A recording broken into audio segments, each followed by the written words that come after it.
Hey, what's up guys? I'm Jacob Kaufman, I'm Under the Street, and today I am not going to be lecturing you or teaching you really about anything, but I do want to show you a couple of really cool old computers.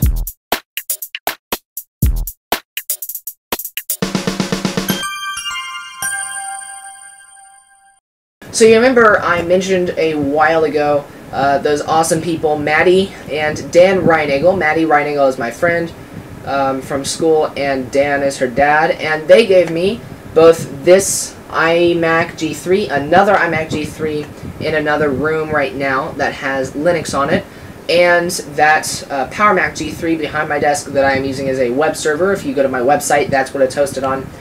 Yeah, they gave me those, and they gave me those last winter, and over the summer they gave me a couple more machines, and they are a couple of these. There's this one and another pretty much identical one. You'll see them in a minute. PowerBook G3's, and I'm entertained by them, so I hope you are too. Right now they both have OS 9 on them. I did try to set them up exactly the same. I set them up obviously one at a time, but I tried to make them sort of like clones of each other. But yeah, I basically, sometimes they turn on, sometimes they don't. There's problems with the PMOS battery and the power supply, or, you know, whatever. There's problems with extensions on them sometimes that prevent them from starting up, although I've tried to resolve those because that's a software issue. But yeah, I just wanted to show you those. Now, I did try and make another video about opening one of these up and taking out the battery and putting it back in, which I thought I had done before. However, the last time I did it, I actually did not have a desk. I did it while it was on my lap, while I was sitting in my basement during a tornado warning.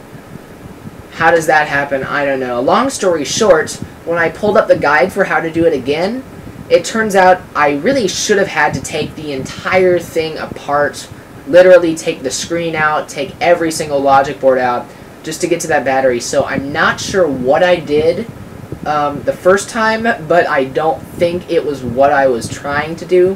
Nevertheless, it did solve my issue, but the video didn't turn out very well. So instead, I'm just going to kind of show you around, show you these just for kicks in case you're interested. I'm not really using them for anything right now, and I'm also not really using that iMac G3 in the other room for anything right now. I mean, it's got Linux on it, but I'm not really using the installation for anything. So if you guys have any ideas about what you want me to use either of those or the iMac G3 for, let me know, either in the comments, or I'll probably make a thread for this at forums.underthestreet.com. So yeah, just let me know, and I hope you guys enjoy just showing you around these PowerBook G3's. So here on my incredibly messy desk are the laptops themselves. And yeah, these things are so cool. These, I mean, gotta remember, these are from, these are, I believe, Wall Street, like, series. And yeah, they're from 1998. So yeah, like, you see this is pretty old. This is from 2000. This is from 1998 though, although these both have G3 processors in them. So yeah, like I said, they're pretty much identical on the outside. It's just once you open it up, you see the different screen differences. Whatever. So, I mean, yeah, they're, I don't know, they're actually pretty thin for their time. Honestly, and with laptops, I'm never concerned about thickness. And I've got a Windows 95 computer in the other room that is, probably like at least half an inch thicker than this. So yeah, these were pretty good for the time. On the top, I'm just going to show you one of these because they're both, like I said, exactly the same. On the top, we've got, there's hard plastic on either side. In the middle, there's kind of a softer, rubberized type thing. Kind of like the back of the Nexus 7, only it does not have a texture. It's smooth. It looks really nice. It gets scratched easily, but yeah, it looks nice. White Apple logo that is just plastic white. Now, this is cool, because if you get a new Mac, you know how, or a new MacBook, when you turn it on, the Apple logo lights up? Yeah, this lights up when you turn it on. You can actually, like, it's really cool, that it just lights up. As you can see, it's facing you when the laptop's closed, whereas new ones, it would be facing away, so that when you open the laptop, other people see the Apple logo. This one, it's facing you, so... Oh, wow. You can actually open this thing with one hand. Sweet. I could not do that with my laptop. But as you can see, it's upside down there, because they want to remind you, when you close it, that you're using an Apple laptop. So, yeah. On the bottom, or on the front, nothing too much. There's this panel that comes off, I guess. Although, yeah, I'm not sure what that is. There's the latch for opening it up, and then there's 2 levers on each side. And what these do is these laptops are really cool. They kind of have a modular design. Each PowerBook G3 had, or at least this, generation, had 2 bays, 2 expansion bays. The one on this side's a little bit bigger than the one on this side, but like the smaller stuff from this side can still plug into the bigger slot on this side. And basically, you could use expansion modules from these across any PowerBook G3 at all, which was really cool. So these are things like batteries. I've got a battery in this bay, a battery in this bay. This bay has a floppy disk in it, or a floppy drive, and this bay has a CD drive in it. And, like, I could take out, if I wanted this to be just a desk computer, I could take out the battery, put the CD drive in here, and I'd have to move the floppy disk over here because the CD drive's a bit bigger. But I could do that. I could take the battery out of here, put both batteries in here for on the go, increase battery life. And, yeah, companies can make their own stuff, and I think they did back in the day when these were actually used. So yeah, that's really cool. So yeah, these levers, oh, looks like that came undone. So yeah, as you can see, you pull the lever, the little expansion bay pops out. Here's the battery. This is another cool thing that you saw for years. They actually just recently stopped doing this, but in like 2010 they were still doing this. The battery has a button that you can push, and it lights up showing how much battery you have. That is so cool. That was, like, still around just a couple years ago, that feature. And this laptop's really sleek. Everything is black. Everything's got covers. This, I believe, is a phone line cover. Just slide that up. Phone jack. Here we've got 2 PC card slots. And yes, PC card was the predecessor to PC Express cards, or just Express cards. That's like my laptop had, which was still, a few years old, but, once again, that's something that still had those a few years ago. Here we've got a vent on the back, another vent. I believe the hard drive's somewhere around here. On the back here, this is cool.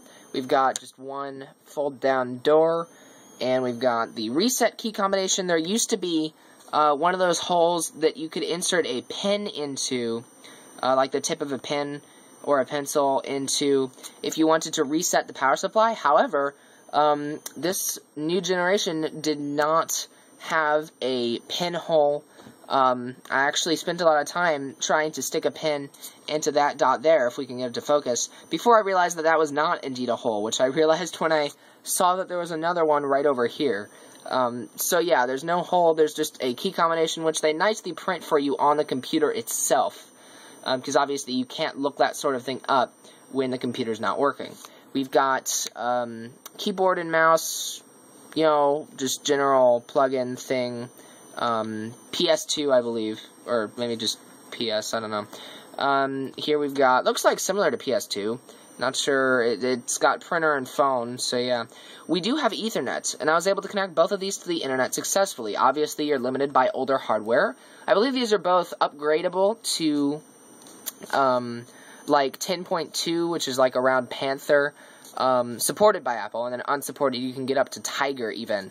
But since these aren't heavily upgraded, I decided just to stick with OS 9, and I was able to plug in and get connected to the internet. Although, there are third-party wireless cards that you can buy, Wi-Fi cards that you can stick into the PC card slot. Waiting to focus here. This is a really interesting port that I think I had heard of before. It's like a grid of square pins, and I don't know what it is, but if we can freaking focus, then, wow, can we really not focus? There we go. So that's a symbol. Let me know what that port is. This, once again, looks similar to the PS2 port. S-Video out, actually. That's what that is, which I know because it says S inside of a video camera picture and then the word out. So, yeah, if we can freaking focus once again. If we could just focus for the whole video, that would be great. There is VGA, which is cool. Because, you know, I still use VGA monitors. Hello, Trinitron. So, yeah. That is the slots there. Flip that up. As you can see, this light is visible on the inside and the outside. This is the power light. It blinks when it's in sleep mode. It's on when the computer is turned on, obviously. And, yeah, you can see this when it's closed and when it's open. Once again, simple little thing, but still, you know, people had some design smarts. So, as you can see over here, this is the power slot, which it's the same between both of these. I've got one cord that I use for both of these, that the person who gave them to me only had one cord as well. It actually, the cord fits snugly in here, whereas this, you kind of have to jam it in, but it still works for charging. So yeah, here we have, looks like microphone and headphones, which obviously are the same port, but judging by the pictures, that's what they are. Once again, sorry about this focusing issue. There we go. And then on the right side here, we've got another vent. We've got Kingston Lockport. I say Kingston. Is it Kingston? I'm just going to call it a Kingston Lockport. You can correct me if you want. But yeah, that is awesome, because I'm not sure if those have gone through updates, but I know that they still put those on brand new Macs today. Once again, something that's been there for years. And then, once again, this CD drive, like, if we want, we can pop that out. And if we want, say, a floppy disk drive instead, then we can just pop that right in there. And how cool is that you can just do that? Just pop it in and out. And there's the little bit of extra space for, obviously some things are bigger, so the right expansion bay had more space than the left expansion bay. So, once again, two laptops, open them up, and it's nice. Even because the bottoms are kind of a little heavy, I can actually open the thing up with one hand, which is really nice. I know that they wanted you to be able to do that with the magnetically sealed new MacBooks that they were making. I don't know if that's still something that they do, but I know a few years ago that was in a video that they made it a point to make that possible. Anyway, here are the two laptops open. As you can see, the base is pretty much exactly the same. Pretty small touchpad, especially if you consider the new large multi-touch. Pretty small touchpad, however, it does have a very nice smooth feel. It's not smeary. It is smooth, though. It's not textured. So yeah, very nice trackpad, even though it's small. Large wrist rests, which is understandable because you got those expansion bays under there. And this is all one button. This kind of looks like it might be two buttons, but it is one button. You can slide your finger across. You won't feel any clicks. And Mac OS 9, of course, you know, if you want to left click, you control click. That's just how it works. Keyboard is not a chiclet keyboard. It's just a regular keyboard. And the only problem I have with it is that the clicks are not very, like, clicky. Like, this has more clicky clicks than this. If you know what I mean. Like, they don't give very tactile feedback. It's kind of mushy. Which I don't believe was like that when these were new. I think that that's only a result of these being very old. Obviously, with these keys pressed down, you know, maybe numerous thousand times, the click starts to wear out, so that is perfectly fine. We do have the, you know, option key, all the standard Mac keys, function key, which is cool, and then we got some, you know, clear, insert, you know, numlock, just stuff. Here we've got release buttons for the PC card slots, if we can get the lighting there. We have speakers, stereo speakers, awesome. Mute button, and these all do click. They don't just push down, they do click. Volume down, volume up, brightness down, brightness up, and power. I'm going to power both these on. Oh, right, one more thing. At the top, we don't have webcams, obviously. I'm not sure if there are microphones. There's a microphone, you know, in the iMac G3, so there might be a microphone somewhere in these. But, yeah, on the top, on this one, as you can see, PowerPC. And it is centered in the bezel, just like here. PowerPC centered in the bezel. This one, you know, would have been pushed up, but they centered it. It's nice. Alright, I'm going to push the on buttons in 3, 2, 1. Just push them both. Now, both of these don't always turn on, so just whichever one turns on is the one that I'm going to show you. This one's screen is a little bit washed out, however, it is brighter. This one's got better color, but it's dimmer. Either that or it's the other way around, not quite sure. I heard the bong a second ago, so I know at least one of these is turning on. It does take a second for the screen to come up. I think it's this one, unfortunately. Yep. If I...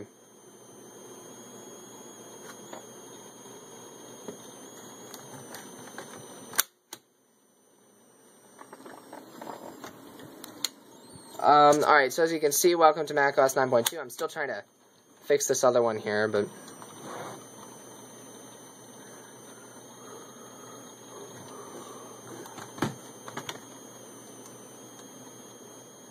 And it says, welcome to macOS down there. And it's the previous Mac logo that is now the Finder logo.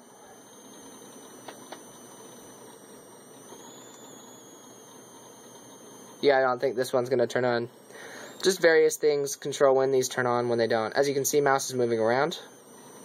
macOS 9.2, starting up. And I did upgrade to 9.2.2, the most updated version of macOS 9.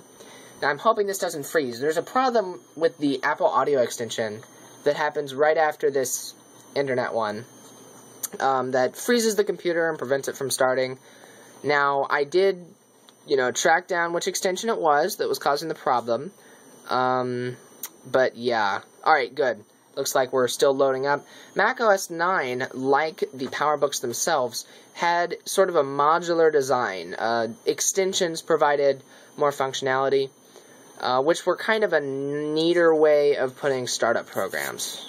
Just extensions. So, yeah. So you can see desktop backgrounds. And, yeah, I don't know why these only start up, you know, 80-90% of the time. Just, they're pretty fast. I really want to take the camera off the screen for a second and reset the, I believe it's the power supply, or not power supply, but just wait until that last bar loads up on the bottom there. Okay. Now, I promise nothing else is going to happen on the screen, so I'm just going to...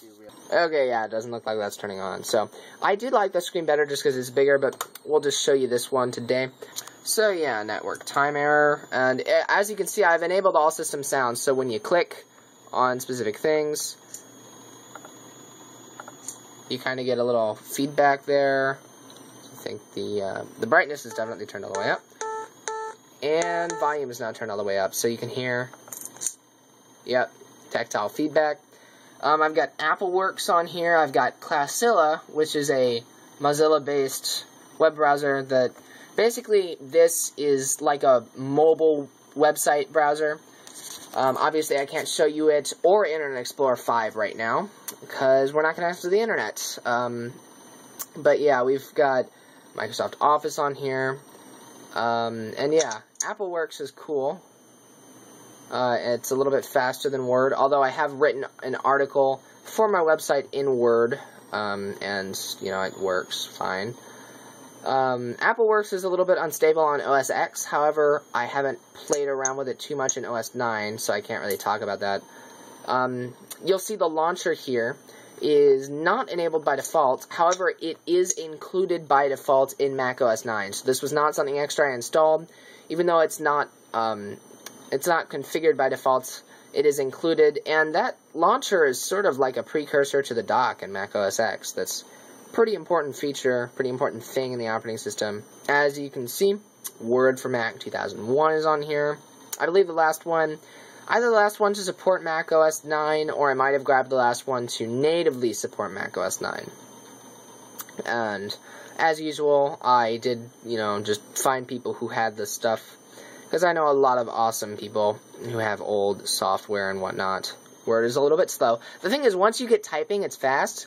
If you stop typing for a second, then it will sort of freeze up, because the hard drive goes to sleep is the reason it's doing that. The hard drive going to sleep is the reason it kind of slows down. But then if you're typing consistently, then you're fine. So as you can see, the classic Mac OS style of everything's in a different area. And we can just start typing. And as you can see, like, I'm just typing random stuff. Testing. Like, the words are coming out basically right when I'm typing them. So, no lag, except for when I just deleted that large amount of space there. Just gonna quit that. Don't save. And yeah. Oop. Can't click anything on the bottom bar. The bottom bar is the last thing I'm gonna show. But as you can see, we've got... Alright. So the bottom bar, we've got, like, Apple Talk. We've got battery. Notice it has two battery indicators, one for the left side, one for the right side. And, yeah, it shows you, your power meter, how much more time you got. It's got CD-ROM controller, battery saver, spin down hard disk, sleep, file sharing, keychain, location manager, right bay module, left bay contains a battery. Right bay is removable. It tells you what's in everything. You can choose how many colors you want. I did experiment. I turned on millions of colors. Everything just works a little bit slower. Thousands of colors works faster, and you can't notice it too much. 800 by 600 is this resolution. I believe it's the same PPI on the bigger one. I forget what sizes these are. Maybe like 10 and 12 inches or something like that. But yeah, you've got printers and like volume control. Just a lot of really cool, like it's neat. This stuff, like if this were updated and this was like made for use, I'd be able to get on the modern internet and like everything would work. Then I would so use a design like OS 9 with a top bar, a launcher, a utility bar at the bottom, desktop icons. We got the trash down there, maybe you can't see. But yeah, I would totally use this design. I think it's really cool that Apple was designing things that, I would totally use on a day-to-day basis if they were updated.